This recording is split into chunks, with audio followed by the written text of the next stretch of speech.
히어널TV 파수꾼 동지들께 문화 인사드립니다. 목요 특강의 히어널TV 윤목사입니다.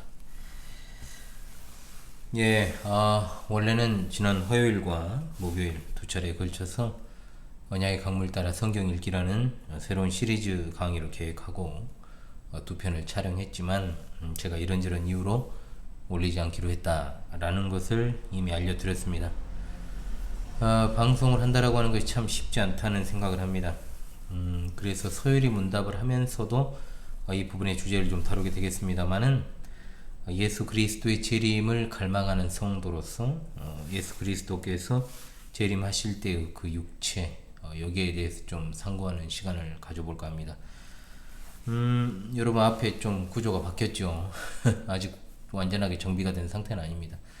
그래서 좀 이제 앞에 좀 구조가 어정쩡해서 지금까지, 원래는 이제 카페 테이블이 앞에 이제 설치가 되어 있는데 그대로 이제 사용하다 보니까 아무래도 예배당 환경과는 좀 맞지 않은 측면들이 있어서, 그리고 제가 또 이제 예배를 인도하거나 이럴 때 좀 불편한 점이 좀 있다 보니까 좀 센터로 맞추고 이런 좀 과정들을 했습니다. 그래서 아직 지금 정리가 안 된 상태입니다만은, 그래서 지금 그런 상황입니다. 이 부분은 아직 신앙이 어린이들이 좀, 우리 실제로 어린 자녀들과 그리고 신앙이 아직 여린 분들이 오해하는 부분이기도 하기 때문에 여린 신자나 자녀들을 위해서라도 한번 다뤄야 되겠다는 생각을 했기 때문에 여러분들에게 참고의 하나의 특강이 되었으면 좋겠고요.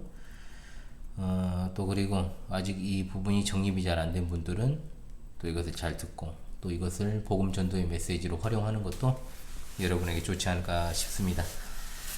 자, 우리는 예수님의 육체적 부활을 믿습니다. 아울러 우리는 장차 예수님께서 부활하신 후 감람산에서 승천하신 모습을 제자들이 본 그대로 다시 오신다고 하는 그 사실을 또한 믿습니다. 아멘. 예수님을 섬긴다라고 이렇게 말하는 사람 중에 이것을 부인하는 사람은 없습니다. 그러나 예수님의 초림하실 때의 육체와 부활하실 때의 육체는 비교도 할 수 없을 만큼, 정말 비교도 할 수 없을 만큼 차이가 있죠. 여기서 이제 혼동이 있을 수 있는데 제대로 된 이해를 요합니다. 초림하신 예수 그리스도의 육체는 반드시 죽어야 되는 육체입니다. 자, 인간의 육체는 어떻습니까? 생로병사라 그럽니다. 태어나고 늙어가고 병이 들고 죽죠. 하나님께서 그렇게 지으셨고 그렇게 섭리하십니다. 아담과 하와는 천국과 같은 에덴에서 생명나무 열매를 먹으면 영생하도록 살 수 있는 존재로 창조되었죠. 그러나 아담과 하와는 단순한 불순종의 죄를 넘어 반역죄를 저질렀습니다. 한마디로 쿠데타를 일으킨 거예요.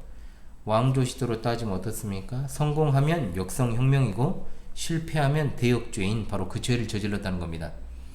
하나님처럼 되기 위해서 하나님의 절대 주권으로 금하신 선악을 알게 하는 나무의 열매를 먹고 난 뒤 그 사실을 하나님께서 추궁하시면서 다시금 그 현재 위치를 파악하고 기회를 주고자 하셨지만 하나님의 낯을 피하였고 피할 수 없자 그 죄를 서로에게 전가하기 바쁘죠. 자, 이 부분은 또한 제가 특강으로 한번 다루도록 하겠습니다. 에덴에서의 아담과 하와의 그 모습을요. 이 반역죄로 인해서 아담과 하와는 에덴에서 쫓겨나게 되었고 땅도 저주를 받았습니다. 이 세상이 온통 가시덤불과 엉겅퀴를 내는 척박한 땅으로 변해버렸고, 무엇보다 인간의 육체가 반드시 한 번은 죽어야 될 육체가 되고 말았다는 거죠. 예수님께서 초림하실 때 말씀이 육신이 되어 세상에 오셨다 그랬습니다. 이것을 여러 가지로 표현합니다만 요즘은 이제 잘 쓰지 않는 표현입니다만 도성인신이라는 말이 있습니다. 이것은 이제 동양식의 표현이 되겠습니다. 말씀이 육신이 되었다는 것을 한자로 그대로 쓴 것입니다.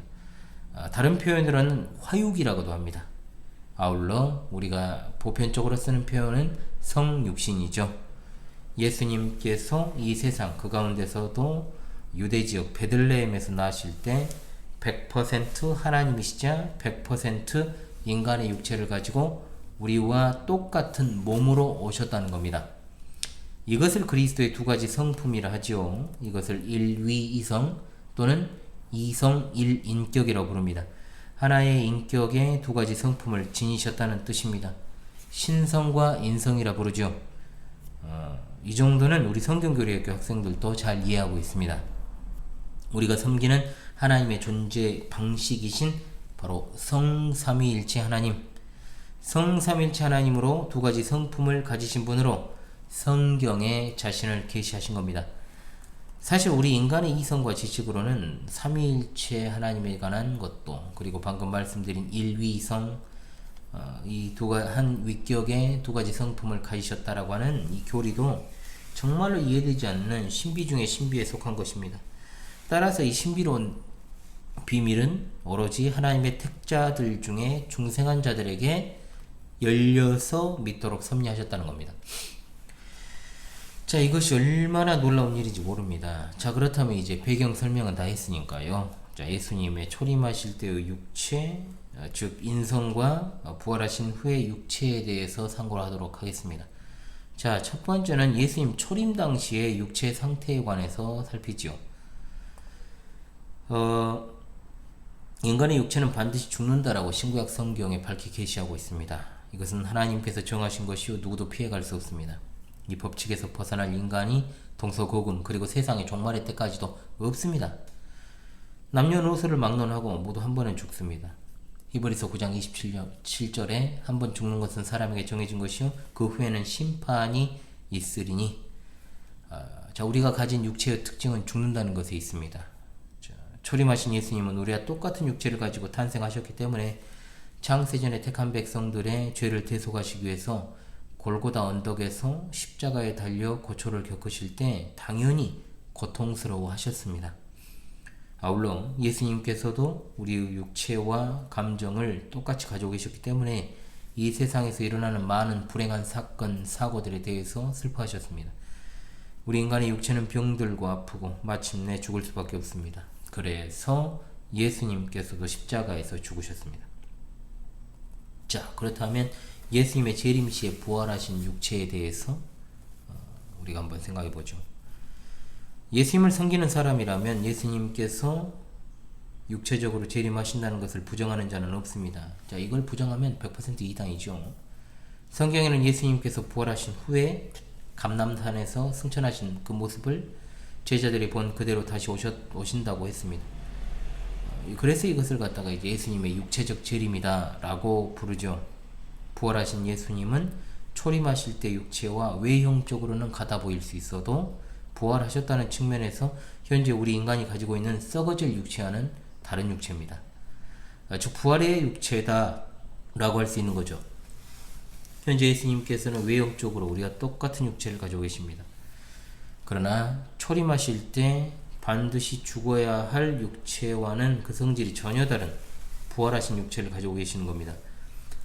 예수님께서 십자가에서 고난받으신 후 장사된 지 사흘째 되는 날 다시 부활하신 뒤에 이미 죽어 무덤에 묻혀있는 성도들의 무덤이 열리면서 부활함으로 예루살렘 성전으로 들어가는 그런 장면을 많은 사람들이 보게 되는 놀라운 사건이 성경에 기록되어 있습니다. 예수님께서 부활하신 몸으로 재림하실 때도 그리스도 안에서 죽은 자들이 먼저 일어나고, 자, 이것을 부활이라고 표현해야지 휴거라고 하면 안 됩니다. 살아서 주를 뵙게 되는 자들도 부활하여 지금 살아있는 우리들은 자, 살아서 주를 뵙게 될 것을 생각하면서 자, 예수님을 뵙게 될 우리들이라고 표현하겠습니다. 자, 바울 사도도 그렇게 표현했잖아요. 그 당시에 부활해서 구름 속으로 끌려 올라가서 공중에서 주님을 영접하게 됩니다. 자, 예수님이 임하시는데 당연히 여기서 영접하지 아니합니다. 내려오시기 전에 올라가는 것이, 영접하러 올라가는 것이 이치에도 맞고 정상적이죠. 그리고 불신자들도 나중에 모두 부활하게 됩니다. 자, 이 내용이 데살로니가전서 4장 16절로 17절의 내용입니다. 주께서 호령과 천사장의 소리와 하나님의 나팔 소리로 친히 하늘로부터 강림하시리니 그리스도 안에서 죽은 자들이 먼저 일어나고 그 후에 우리 살아남은 자들도 그들과 함께 구름 속으로 끌어올려 공중에서 주를 영접하게 하시리니 그리하여 우리가 항상 주와 함께 있으리라. 아멘. 이 지구상에서 지금 살아가는 사람들은 모든 사람들이요 분명 그렇지 않을 것임을 알고 있으면서도요 마치 영원히 살 것처럼 행동하며 살아가고 있습니다. 살려고 몸부림치죠. 특히 이 사회의 초엘리트층에 있는 사람들, 기득권에 있는 사람들은 어떻게 해서든 생명 연장의 꿈을 이루기 위해서 몸부림치고 노화를 막고 궁극적으로 영원히 사는 방법을 모색하기 위해서 현황이 되어 있습니다. 그러한 행위는 실제로 하나님을 대적하는 것인데도 불구하고 스스럼 없이 그런 일들을 자행하고 있죠. 자, 사람이 죽어야 다시 산다. 자, 이 사실을, 이 신비로운 사실을 망각한 채로 살아가고 있습니다. 문제는 교회에 소속된 사람들 중에도 이렇게 생각하는 사람들이 많다는 겁니다. 죽는 것도 행복이라는 것을 잊고 사는 경우가 많죠.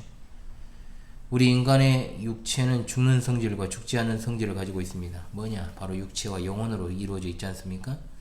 영혼은 영원히 죽지 않습니다. 그러나 육체는 반드시 죽습니다. 전도서 7장 1절 말씀, 명예가 좋은 향유보다 낫고 죽는 날이 출생하는 날보다 낫다 했으며, 시편 116편 15절에 그의 경건한 자들의 죽음은 여호와께서 보시기에 귀중한 것이로다라고 했습니다. 바울 사도는 빌립보서 1장 20절 21절에 나의 간절한 기대와 소망을 따라 아무 일에든지 부끄러워하지 아니하고 지금도 전과 같이 온전히 담대하여 살든지 죽든지 내 몸에서 그리스도가 존귀하게 되게 하려 하나니 이는 내게 사는 것이 그리스도니 죽는 것도 유익함이라. 아멘. 요한복음 5장 29절 말씀, 선한 일을 행한 자는 생명의 부활로 악한 일을 행한 자는 심판의 부활로 나오리라. 아멘. 구원을 받은 성도나 구원받지 못한 불택자 모두 다 부활할 것이라고 분명하게 말씀합니다. 이것을 선인과 악인의 부활이라고 합니다. 자, 사실 여러분, 의인의 반대말을 불이잖아요. 불의한 자인지 악인이 아닙니다. 그래서 선인과 악인이라고 부르는 게 사실상 용어적으로는 맞습니다. 사람이 살려고 몸부림을 치고 별의별 장치를 하고 또 해도요, 사라지지 아니합니다. 우리의 생사화복과 우리의 생사를 여타할 권을 쥐고 계시는 분은 바로 하나님이십니다. 오직 하나님의 절대 주권에 달려 있습니다. 마태복음 10장 29절 말씀, 참새 2마리가 한 아사리온에 팔리지 않느냐? 그러나 너희 아버지께서 허락하지 아니하시면 그 하나도 땅에 떨어지지 아니하리라. 아멘. 사무엘상 2장 6절로 8절입니다. 여호와께서는 죽이기도 하시고 살리기도 하시며 스올로 내려가기도 하시고 올라오기도 하시는도다. 여호와는 가난하게도 하시고 부하게도 하시고 낮추기도 하시고 높이기도 하시는도다. 가난한 자를 진토에서 일으키시며 빈궁한 자를 거름더미에서 올리사 귀족들과 함께 하시며 영광의 자리를 차지하게 하시는도다. 땅의 기둥들은 여호와의 것이라. 여호와께서 세계를 그것들 위에 세우셨도다. 아멘. 이 세상에 불을 거머쥐고 있는 자들, 금력을 쥐고 기득권이 되어서 자자손손 부귀영화를 누리며 사는 자들의 대다수요 하나님을 대적하며 살아가고 있습니다. 따라서 그들이 얻은 부귀영화는 사실상 복이 아니라 뭡니까? 저주입니다. 그 사실을 반드시 우리가 알아야 됩니다. 그런데 가난하면서도 하나님을 대적하고 사는 것은 얼마나 더 끔찍한 저주인지 몰라요. 저는 이와 같은 영적인 계급 배반에 대해서 수도 없이 강조해 왔습니다. 쥐뿔도 없으면서 예수 그리스도를 멀리하면 어쩌자는 말이에요. 이거예요. 그보다 더 큰 저주는 없잖아요. 진짜로. 저도 오매불망 기다리는 지상의 가족이 있지만 속히 정말 주님을 영접하게 되기를 바라지만 어떻습니까? 그대로 기득권이 아니잖아요. 아니, 기득권은 고사하고 서민 중에 서민이죠. 그런데도 불구하고 곧 죽어도 교회를 안 나옵니다. 예수님을 멀리합니다. 이것이 저주가 아니면 뭐겠냐고요. 참으로 안타깝죠. 부자로 잘 살면서 하나님을 바르게 잘 섬기고 사는 자들은 참으로 할렐루야 아멘이죠. 하나님께 정말로 큰 복을 받은 자들입니다. 정작 문제는 이 세상에서 잘 살아가고 있다는 기독교인이라는 자들 대부분이요, 사탄운동에 심취해 있다는 겁니다. 그것은 부인할 수 없는 사실입니다. WCC, WEA, 로잔 언약과 같은 종교다원주의, 종교혼합주의 운동을 비롯해서 측면에서 그들을 지원하는 불건전한 선교단체, 신사도운동 등등 이루 헤아릴 수 없이 많은 사탄운동들에 참여하거나 열렬히 그것들에 대해서 지지하면서도 자신들이 하나님의 복을 받아서 잘 살고 있다고 생각하니까 얼마나 끔찍합니까? 기독교 간판을 걸고 있으니까 더 문제인 거예요. 부자가 천국에 들어가는 것이 낙타가 바늘길을 통과하는 것보다 어렵다고 하신 말씀을 주목합시다. 부자는 자신이 가진 재물이 자기가 살아가는 근원이자 원동력으로 생각하기 때문에 하나님은 아웃 오브 안중입니다. 그에게 신은 뭐냐? 재물이에요. 하나님을 잘 섬기면서도 가난하게 사는 자들도 참으로 많죠. 이와 같은 자들은 부자로 살면서 하나님을 잘 섬기는 자들보다 더 큰 복을 받은 자들이라 할 수 있겠습니다. 자, 복을 복으로 생각하지 아니하면 복이 아니죠? 그것은 복입니다. 분명합니다. 저도 하나님께 복을 많이 받은 사람이라고 믿습니다. 늘 말씀드리지만 가난하면서 하나님을 잘 섬기기는 정말 섬기는 것도 쉽지 않고 부자로 잘 살면서 하나님 잘 섬기는 거 쉽지 않습니다. 제가 자주 인용하는 잠언 30장 아굴의 잠언이죠. 자, 30장 7절로 9절의 말씀. 내가 두 가지 일을 주께 구하였사오니 내가 죽기 전에 내게 거절하지 마시옵소서. 곧 헛된 것과 거짓말을 내게서 멀리하옵시며 나를 가난하게 도마옵시고 부하게 도마옵시고 오직 필요한 양식으로 나를 먹이시옵소서. 혹 내가 배불러서 하나님을 모른다 여호와가 누구냐 할까 하며 혹 내가 가난하여 도둑질하고 내 하나님의 이름을 욕되게 할까 두려워함이니이다. 하박국 3장 17절로 18절에 비록 무화과 나무가 무성하지 못하며 포도나무에 열매가 없으며 감람나무에 소출이 없으며 밭에 먹을 것이 없으며 우리의 양이 없으며 외양간에 소가 없을지라도 나는 여호와로 말미암아 즐거워하며 나의 구원의 하나님으로 말미암아 기뻐하리로다. 아멘. 제가 이것도 좀 예전부터 다루고 싶었는데요. 차일피일 미루다가 지금 못한 게 있습니다. 뭐냐, 한국 교계의 번역 소개되어서 유명해진 역대상 4장 10절에 나오는 야베스의 기도 있지요. 자, 야베스는 이렇게 기도하고 있습니다. 야베스가 이스라엘 하나님께 아뢰어 이르되 주께서 내게 복을 주시려거든 나의 지역을 넓히시고 주의 손으로 나를 도우사 나로 환난을 벗어나 내게 근심이 없게 하옵소서 했더니 하나님이 그가 구하는 것을 허락하셨더라. 자, 한국 교계에서 과거에 정신나간 작자들이 브루스 윌킨슨의 야베스의 기도라는 책을 내놓아 한참 선풍적인 인기를 끌었던 것이 여러분 2000년대 초반이죠. 한참 갔습니다. 그리고 나서 이 책에 대해서 나중에 제가 비평을 하겠습니다만 이것은 한국 교계에서 프리메이슨들이 소개한 것입니다. 이 세상에서 잘 사는 것을 목표로 한 것에 불과하죠. 한참 그때 그와 같은 책들이 범람을 했거든요. 구약시대 성도 야베스가 왜 하나님으로부터 여러분 응답을 받았겠습니까? 그 이유는 바로 야베스의 마음이 하박국 선지자와 같았기 때문에 그렇습니다. 가난한 때나 부자로 살게 된 때나 하나님의 영광을 위해 살았기 때문에 그렇습니다. 야고보 사도는 말합니다. 4장 2절로 3절 너희는 욕심을 내어도 얻지 못하여 살인하며 시기하여도 능히 취하지 못함으로 다투고 싸우는도다. 너희가 얻지 못함은 구하지 아니하기 때문이요 구하여도 받지 못함은 정욕으로 쓰려고 잘못 구하기 때문이라고 했습니다. 하나님께서는 우리 마음의 중심을 아시는 분입니다. 기도해도 얻지 못함은 바로 이런 이유 때문에 그렇습니다. 누가복음 16장에는 우리가 너무나 잘 아는 나사로 성도와 어떤 부자의 죽음 그리고 그 이후의 일들에 대한 내용이 나옵니다. 나사로는 생명책에 그 이름이 있기 때문에 나사로라는 이름 그대로 나오고 부자는 생명책에 그 이름이 없으니까 그저 그냥 부자로만 소개되어 있죠. 이 부자는 참으로 많은 부를 축적했다라고 하는 것이 성경에 구구절절히 잘 나옵니다. 자신의 생명이 그 물질에 있다고 믿은 대표적인 사례 중에 하나죠. 그러나 죽음을 피할 수 있습니까? 못 피합니다. 지옥에 떨어졌습니다. 그 부자가 지옥의 실체를 인정을 했겠습니까? 부정했죠. 죽고 난 뒤에 다른 세상이 있다는 것조차도 생각하지 않았을 것입니다. 그런데 지옥에 떨어졌습니다. 뜨거운 불 가운데서 고통받습니다. 물 한 방울조차도 얻을 수 없는 정말로 그런 어떤 공고한 그곳에서 고통받습니다.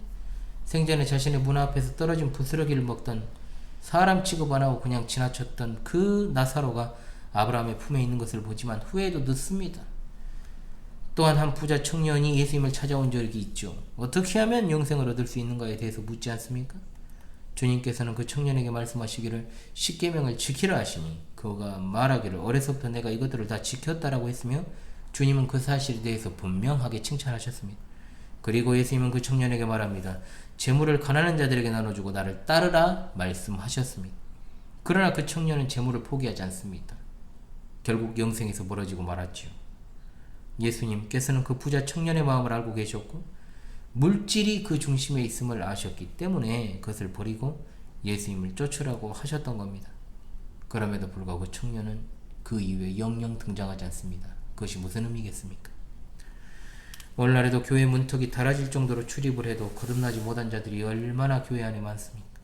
신학자, 목사, 장로, 일반 신자 할 것 없이 어떤 직임과 직분이 그 사람의 구원을 보장합니까?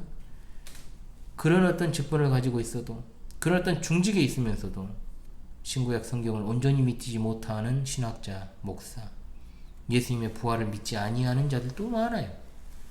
목사로 위장한 사탄의 종자들도 있습니다. 성경의 진리를 파괴하려는 시도를 하고 있죠. 무엇이 정말로 중요한지 모르는 이 세태를 생각하면서 예수님께서 재림 시에 부활하신 그 육체에 대해 상고를 했습니다.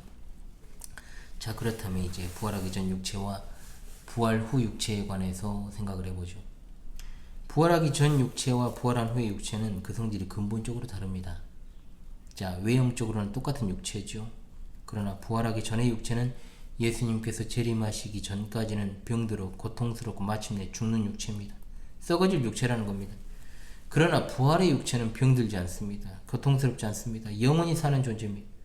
인간의 죽음은 호흡이 정지됨과 동시에 그리고 심장이 이제 뛰지 않을 때 그것을 갖다가 최종적으로 죽음의 판정을 내리죠. 의학적으로. 그리고 영혼과 육체가 분리되는 것을 우리는 육체적 죽음이라고 말합니다. 그러나 부활체는 영원히 죽지 않는 존재로 마치 천사처럼 되는 것을 말합니다. 부활체는 과학과 인간의 지식으로는 납득이 되지 않는, 이해되지 않는 매우 신비한 것입니다. 예수님께서 재림하시기 전에는 사람은 죽지 않으면 부활이 없다는 겁니다.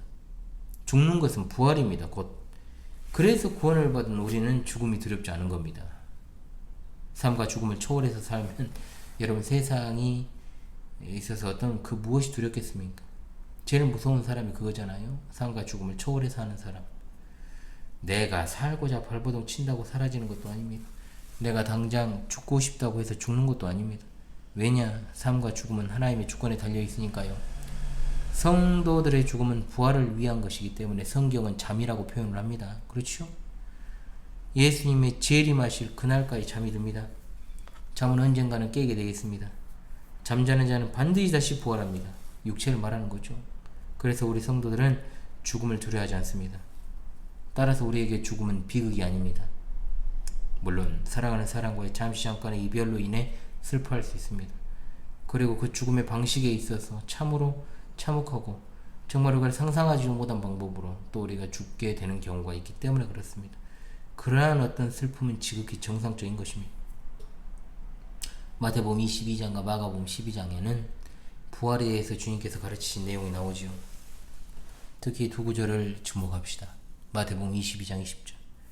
부활 때에는 장가도 아니가고 십도 아니가고 하늘에 있는 천사들과 같으니라 했으며, 마가복음 12장 25절의 말씀에도 사람이 죽은 자 가운데 살아날 때에는 장가도 아니가고 십도 아니가고 하늘에 있는 천사들과 같으니라, 공통적으로 천사들과 같다라는 말씀이 계속 반복됩니다.